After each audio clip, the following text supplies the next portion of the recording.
Serbisyong care yan, tatak care yan.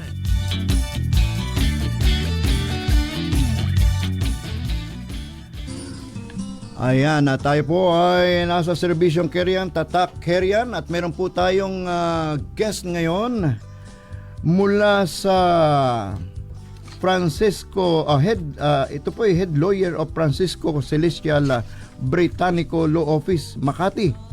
At siya po ay makakapanayan po natin via Zoom. Walang iba kundi si Attorney Francisco Celestial Britannico. Hello, sir. Attorney, magandang umaga po. Good morning, sir. Sirs, good to see you again po. Ayun. Good morning po. Parang parehas ang pangalan namin, John. Oh, but Sir Ronnie, Sir Ruel, good morning. Good morning. Parehas, Good morning. At least nagkita ulit tayo, attorney. Kamusta po? Kamusta po, attorney? Kayo po ba ay nakapagpa-full tank na? Medyo kalahati ngayon, pero kailangan na sigasuhin. So yun, Kumusta po kayo, attorney? Maayos naman po. Kayo po, kamusta po kayo ngayon? Maayos na maayos po. At alam nyo po, nung last nating pag-uusap ay marami kaming natutunan, attorney. Oo. Sapagkat ang ating pong pinag-uusapan ay mga bago sa aming pandinig. At siyempre, isang malaking karangalan po sa amin ang kayo po ay Karagdagan makasama. yun, no? Sapagkat karagdagang kalaman po Yan. yun sa amin. Ano po? Lalo na ngayong partner, ang topic natin ay napakaganda. About estate settlement when heirs are foreigner. Oho. Dual or naturalized. Yan ang ating pag-uusapan ngayon. Kasama siyempre ang head lawyer of Francisco Celestial Britannico Law Office, Attorney Francisco Celestial Britannico. Bati po muna kayo, attorney. Yes, magandang umaga po sa lahat ng nakikinig, nanonood mula sa radyo, sa internet, at sa buong Pilipinas at sa buong mundo. Opo, abot po tayo hanggang buong mundo. Ano po? Kaya pag-usapan po natin ito, attorney, yung estate settlement when heirs are foreigners. Ano po ang ibig sabihin nito, attorney? Sapagkat sa amin po ay bagong-bago po ito. At walang hindi namin po, parang hindi po kami familiar sa mga batas na ito. So mas maganda pong malaman namin galing po sa isang napakagaling na attorney. Yan. Thank you. Well, sirs, yung estate settlement po, yun yung pag-aayos ng estado or naiwan na mana ng yumao. Kunyari may magulang or kapatid or asawa na pumanaw, tapos paano po malilipat, madidistribute yung kanyang property, paano po babayaran yung taxes para dito. May proseso po yan. Siya po yung tinatawag na estate settlement. Ang estate settlement po ay maaring dumaan sa korte, maaring hindi dumaan sa korte, depende sa sitwasyon. At iba po yung implikasyon kung aling proseso ang magiging angkop. So, ayun po yung basically kung ano ang estate settlement is paano po ma-distribute yung properties and inheritance ng pumanaw na kamag-anak or pumanaw na tao. So, ibig sabihin talagang ito ay between the mga foreigners po, no? Saka ng Pilipino, halimbawa, dalawang country. In the situation na there's a specific situation where foreigners can be involved. There in general po, whether it's foreigners or Filipinos, kung meron pong may pumanaw and then may iniwan siyang property, sometimes the person who passed away is a foreigner, sometimes the person who passed away is a Filipino. Opo. And then paano po madidistribute yung kanyang properties sa pamilya niya, either sa Pilipinas or sa overseas. So yun po yung proseso ng estate settlement. Siyempre po, ang iba po kasi na siyempre pag mayayaman po sila, mayroon po silang iniiwan ng mga will and testament. Pag wala pong iniwan, ano po ang magiging proseso po nila? Kung wala pong last will and testament, Yes yung po. kasulatan na iniwan ng pumanaw, na kung paano niya gusto ma-distribute yung property niya, ang mangyayari po ay yung batas natin, ating Civil Code ng Pilipinas, ay mayroong sariling patakaran kung paano, ano yung rules of distribution. So, sa ating rules ng Civil Code natin, mayroong mga automatic na heirs o na tagapagmana. kung walang iniwan na instruction. And in fact, dahil sa batas natin, naka-reserve yan sa kanila. Whether or not may will, or even if there is a will, they cannot be just simply excluded or omitted. So, kunyari po, kung ang namatay na kamag-anak ay isang magulang, ang kanyang compulsory heirs na magmamana sa kanya or ang kanyang legal heirs ay ang kanyang mga anak at ang kanyang asawa. So, ayun po yung tinatawag nating compulsory heirs dahil magmamana sila whether or not there is a last will and testament. So, ibig sabihin, alin po mas madali kung mayroong last will and testament or walang last will and testament? Alin po ang mas sa proseso? Meron pong pros and cons yan kung last will and testament or hindi ang pipiliin natin. Opo. Kung malaki yung estate tapos maraming ipapag-distributan, hindi lang yung anak at asawa, kundi pati yung mga kapatid or even mga ipagbibigyan ng mga for example may for charity na ibibilin and things like that.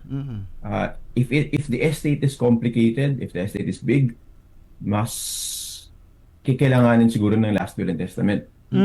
Pero kung simple po yung estate, for example, mag-iiwan naman talaga na tagapagmana ay sila rin yung legal heirs, sila rin yung sinasabi ng batas na pag-iiwanan, hindi na rin po siguro kailangan ng last will and testament dahil kung ang anak at asawa ang mapag-iiwanan din, hindi mo na kailangan isulat yan. Provided na ang expectation ay hindi sila mag-aaway pagkatapos ng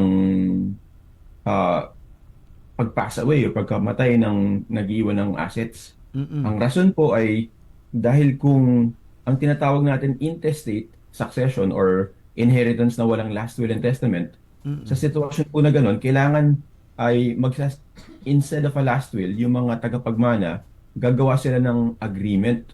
Gagawa sila ng pipirma sila sa written agreement na sasabihin nila yung pag-divide ng property ay sa ganitong paraan. And kailangan unanimous po yung agreement na yun.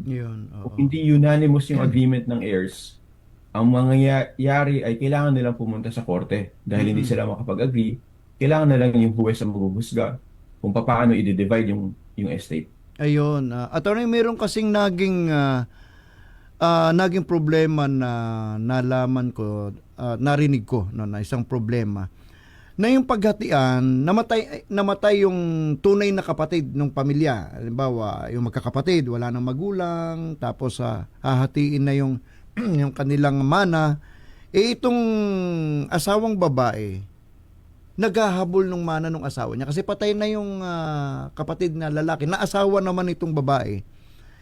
Parang nire-reject ng mga kapatid itong asawang babae ng equal share ng hatian. Naghahabol yung babae. Ano po ba ang paano po ba yun, attorney? Well, sa batas po natin, tama po na kung may iniwan na inheritance yung itong kapatid na ito, may asawa siya, tapos wala silang anak, equal shares nga po ang magiging division. Siya at saka mga kapatid niya at yung asawa at yung magkakapatid ay equal yung inheritance. Pero kung ayaw pumayag ng mga heirs na magkaroon sila ng agreement, hindi po masisettle yung estate. Hindi po matatransfer yung estate doon sa tagapagmana. And yung paraan lang para maayos ito ay dalhin yung issue sa korte para ipa-resolve sa korte. Kasi dahil yung intestate succession, yung inheritance na gano'n, kailangan siya ng unanimous agreement among the heirs. Kung wala pong unanimous, kung hindi sila lahat nag-agree in the exactly paano i-divide, tayo po ay walang choice, either hindi ma-settle yung estate or dalhin po sa korte para ipa-decide sa korte. Ayun, no. So ibig sabihin pala, attorney, may pagkakataon pala na hindi ma-divide do sa magkakapatid yung heirs nila kung wala silang kaukulang pag-uusap. Yes. Actually kasi ang purpose na sana ng extrajudicial settlement, yun po yung out-of-court na settlement, ay mas madali sana para hindi na sila ma-burden na pupunta pa silang korte.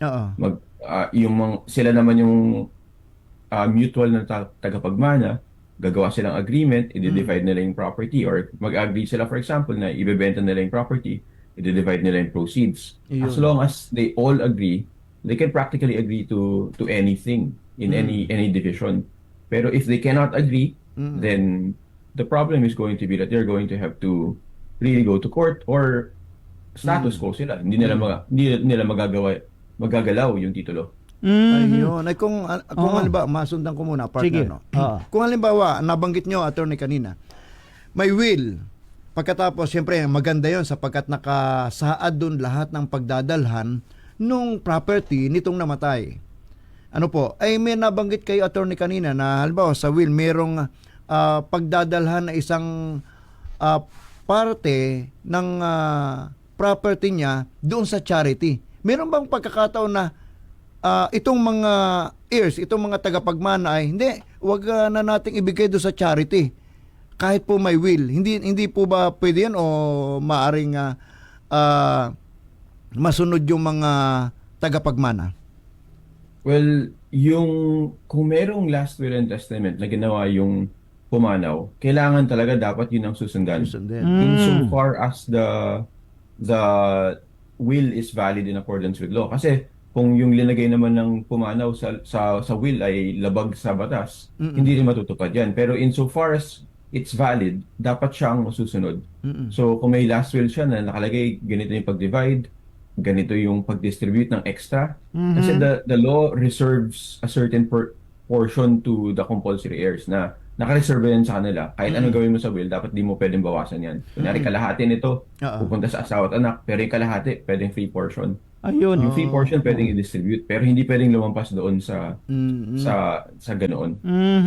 Kung walang last will and testament, sino po magiging compulsory heirs or tagapagmana? Yung compulsory heirs normally, the rule is descendants will be the compulsory heirs and the spouse.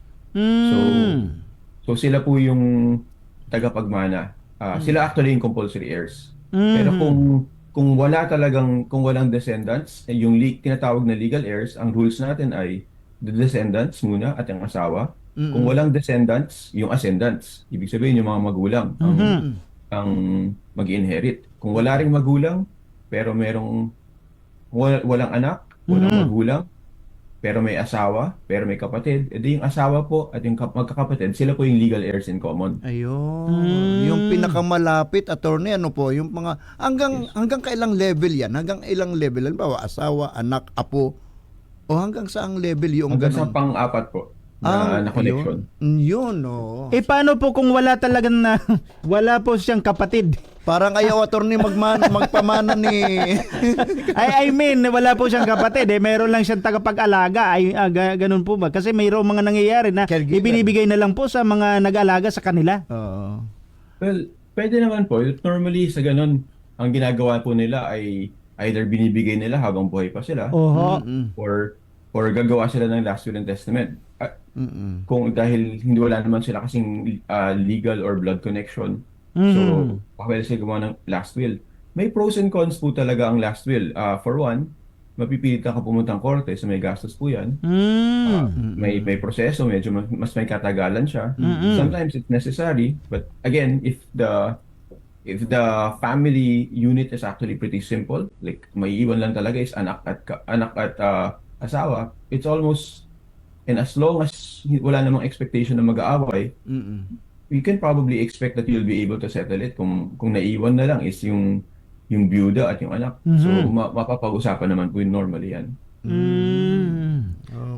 Attorney, pwede bang magmana ng property sa Pilipinas ang isang foreigner?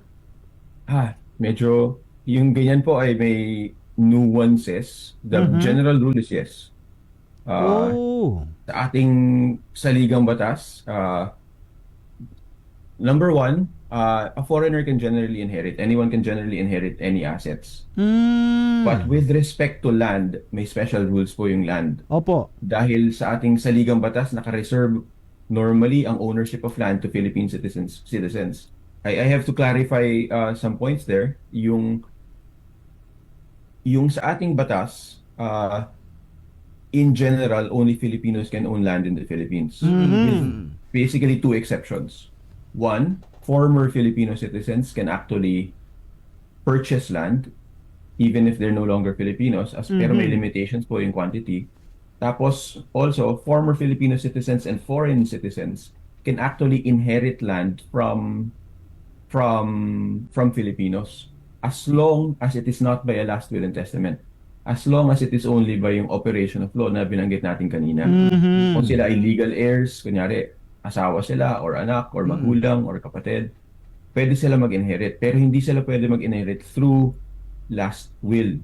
May rason po dyan. Yung rason po ay dahil nag-aalala yung ating batas na somebody will make a last will and testament granting land to a foreigner dahil sa katunayan ay binenta na pala niya yung lupa niya sa foreigner at yun yung ginagawa nilang paraan to transfer it. Ayun, oo. So, iniiwasan niya ng batas. So, ayon sa ating batas ay dapat legal inheritance only, hindi pwedeng by last will and testament. Ayun, at malinaw partner, no, attorney, ano, na kung ang isang foreigner ay asawa ng anak ng namatay, pwede. Pero bagay siya naman ay estranghero, merong babangga ang batas naman dito sa ating bansa. At napaka mahirap, mahirap 'yon. At baka nga dumating yung punto na tulad na sinasabi niyo po, attorney, na baka yun ay merong transaksyon na nabili na yung lupa. Ay dito, tulad nga po na nangyayari dito sa ating bansa, ano po, yung foreigner, halimbawa, attorney, nag-asawa, bumili ng property. Hindi naman siya pwedeng makabili ng property bilang foreigner dito sa ating bansa. Ginawa niya, nag-asawa ng Pilipina. Oo, para makuha yung property. Well, sa ganong sitwasyon po, number one, hindi po mare-register yung pagbili sa pangalan ng foreign citizen. So, pag binili yun, for example, may isang Filipino at isang foreigner or non-Filipino na mag-asawa, may biniling property, mayroon silang biniling property sa Pilipinas. Yung, even though normally, sasabihin natin conjugal property yun, that's shared between mag-asawa, sa sitwasyon na ganyan, specifically, yung Filipino only will be the owner. Hindi man lang malalagay sa titulo dapat yung foreign citizen. Okay. Number two, so kunyari po, ang nag-outlay ng pera is actually the foreign spouse, yung foreign na asawa. Kung siya ay nagbigay ng pera para mabili ng pamilya nila yung property na yon, even though pera niya, ang mare-register lang at yung legal owner only will be the Filipino na asawa, na spouse. So, but since sila po ay mag-asawa at for example, meron silang anak, if the Filipino passes away before the foreign spouse, ang magiging heirs po ng lupa will be the child, anak, and the foreign husband or wife. So the foreign spouse can also inherit po in that situation. So pwede po siyang magmana doon ng property even though foreigner siya. Paano po, attorney, paano po ang ano yan, ang hatian nun, ano ba, yung anak at saka yung foreigner na asawa? Meron po bang certain ang tawag yan, percentage yung Sa ganung sitwasyon po, sir, it's basically equal shares. equal share yung Equal anak? shares po ng yung anak at yung asawa. Yes, sir. Okay, oo. Kahit po na yung asawa, halimbawa ay mag-asawa na ng iba? Well, ang nangyayari po kasi yung transmission of ownership happens at the moment of death. O yun. So pag namatay, yung ownership will already already attached to the heirs. Pero nga lang, of course, may proseso pa. You have to pay the taxes, you have to transfer the registration, but in theory, in terms of the legal rights, they can already be asserted at the moment of death. At saka siguro, attorney, ano po, ay kung bawang ito ay foreigner, may anak, equal share sila, namatay yung yung Pilipino, equal share yung anak at saka foreigner na asawa. Ang tanong ni partner Ronnie, nag-asawa ngayon itong foreigner, wala pa ring karapatan yung naging asawa ng foreigner dito sa namanang ito, nito mag-ama. Well, paano po yan? Kasi po, ang mangyayari niyan, yung property, for example, theoretically divided na siya into two. So iba na magiging tagapag-ari? Ang naging may-ari na po noon in that situation, yung byuda at yung Anak. yung anak. Mm. So sa kanila na po yung share na yun.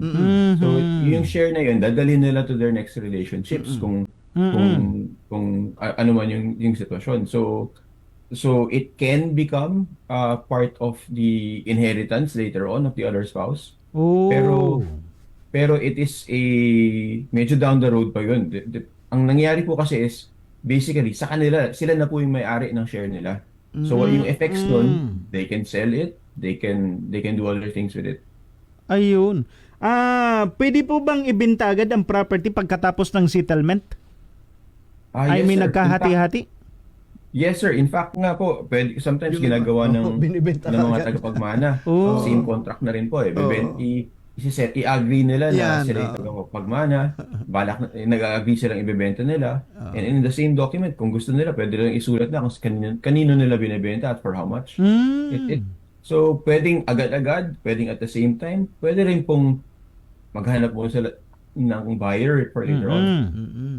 So, ibig sabihin, attorney, walang halimbawa, walang magiging problema. Halimbawa ako, napagdesisyonan ko na, hindi, bebenta ko na yung mana ko Bebenta ko na. Ito bang mga kapatid ko hindi pwede. Wala silang karapatan ng maghindi sapagkat akin na yan, di po ba?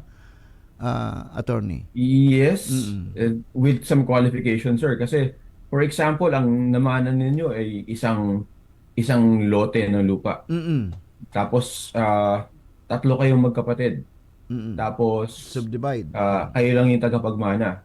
Okay, kapag nasettle ninyo yung estate, tapos nag-decide kayo na magiging co-owners kayo, ang mangyayari po niyan, kayo ay mayroong tig 1/3 share ng property.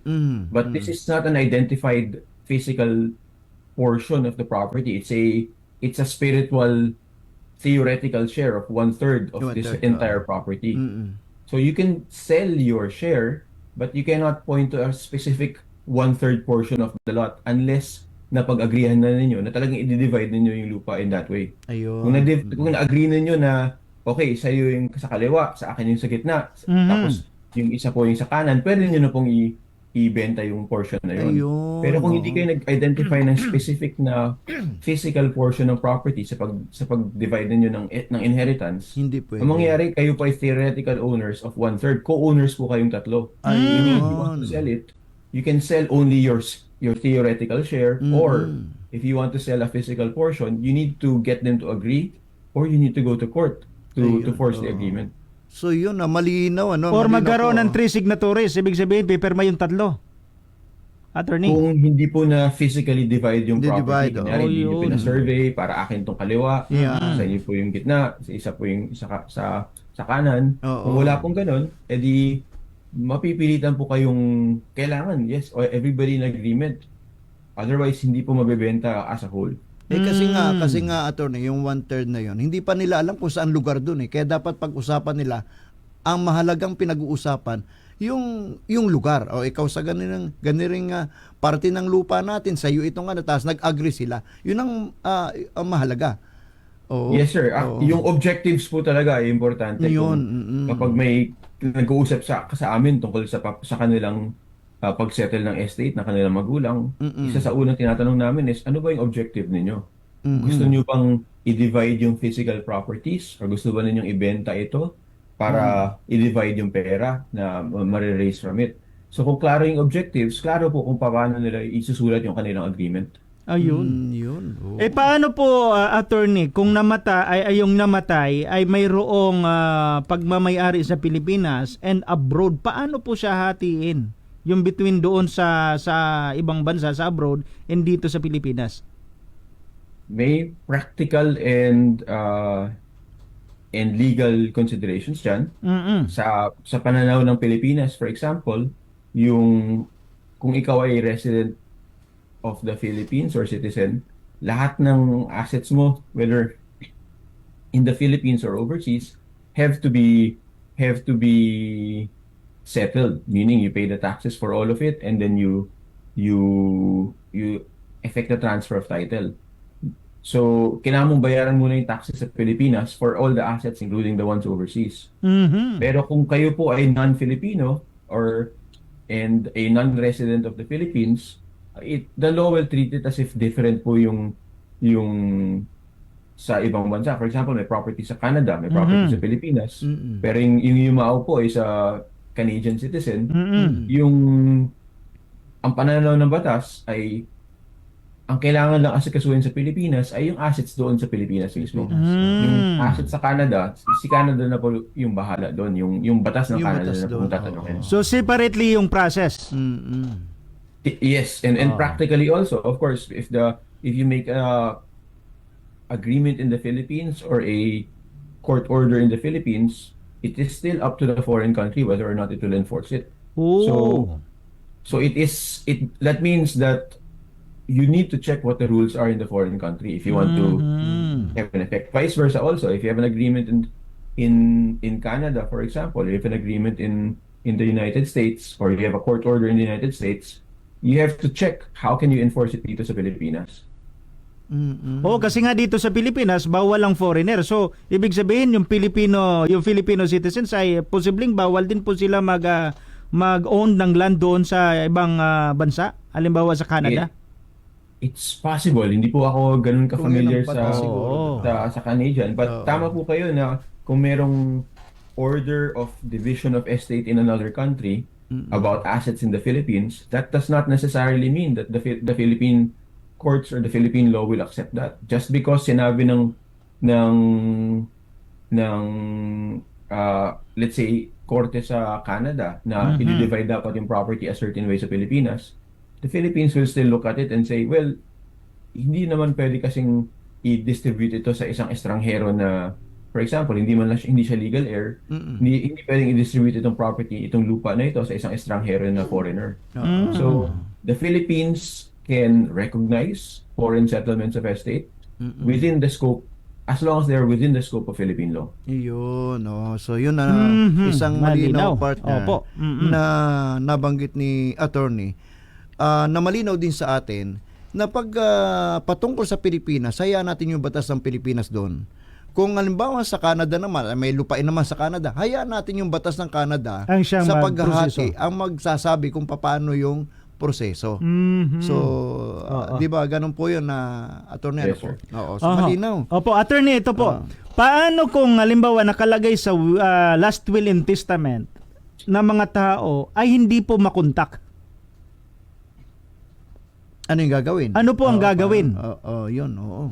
Well, kung may proseso naman po tayo doon sa pag-prove, pag tinatawag na pag-probate ng last will and testament, ang ginagawa po ay nag-order yung korte na mag-issue ng publication na para may general public notice. Nag-order yung korte na padalan sila sa last known address nila. And then magpakita ka ng proof na you tried to do that. But if you're not able to do it, for one also, the court will appoint an executor or administrator na siyang mag-aalaga ng property in the meantime para mahanap sana or maasikaso yung ano talaga yung gustong habilin ng last will and testament. So may duties po yung executor ng last will, sila po yung appointed ng korte na sila dapat mag-aalaga and they will make the distribution. If they're not able to distribute, they need to tell the court and then the court can decide if kung hindi po yan maging available or hindi possible, there can be a ruling on paano na lang po i-distribute. Kasi sometimes nangyayari po talaga yan. Sometimes yung tagapagmana sana sila mismo ay namatay na.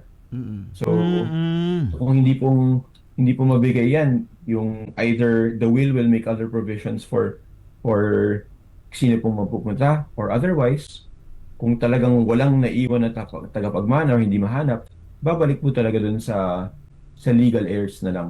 Kung paano sa default provisions ng batas. So, halimbawa attorney, limang tagapagmana, ano po? Ay yung isa, yung ikalima hindi makontak, hindi po bang preserve natin yung lupang yan kasi hindi naman mana ninyong apat yan, dun yan sa ikalima. Oo, baka lumitaw baka bigla. biglang lumitaw after 2,000 years. after mahabang panahon, biglang, oy, andito ako hindi lang napapunta lang ako, nagkaroon ako ng amnesia o nagkaroon ako ng kwan, ngayon naandito na ako. Yun po ba paano po yun, attorney, kung halimbawang na-divide na. Na-divide do sa apat, meron yung ikalima lumitaw bigla. Oh. Well, ang nangyayari po dyan, normally, bibigyan po ng 2 taon yung May period. susulpot na air Mm. kung Mapatunayan. na mapa-question yung pag-distribute. In fact, baka lalagyan po yung bagong titulo mismo, lalagyan ng note yan na nagkaroon ng agreement at merong certain amount of time para to question it. Now, kung hindi siya nahanap, pwede niyang i-question aside from that, pwede niyang question yung validity ng transfer. So may pagkakataon, but the idea po is that dahil dumaan sa korte, dumaan po sa proseso na nag-file ka ng last will and testament sa korte, yung korte nagpadala ng notices, the assumption is, in most cases, either talagang wala na talaga yung tao.